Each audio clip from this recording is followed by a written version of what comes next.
واش خبرك أن إنجلترا كانت غتكون حاليا دولة إسلامية، ومن الفوق كتبايع ملك المغرب كأمير المؤمنين.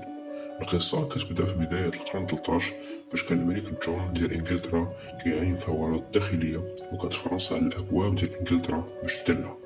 لذا قام الملك جون بإرسال سفير لسلطان المغرب آنذاك السلطان محمد الناصر باش يطلب منه مساعدة المغرب عسكريا ضد فرنسا، بحكم أن المغرب كان من أقوى الدول آنذاك. في المقابل التزم الملك جون أنه غادي يعتنق الإسلام ويدفع الضرائب سنويا للملك المغربي، لكن في النهاية السلطان المغربي رفض هذا الاقتراح. السؤال اللي كيتطرح في النهاية: اش كان غادي يوقع لو أن السلطان المغربي قبل هذا المقترح؟ هل كانت ستكون إنجلترا دولة مسلمة حاليا،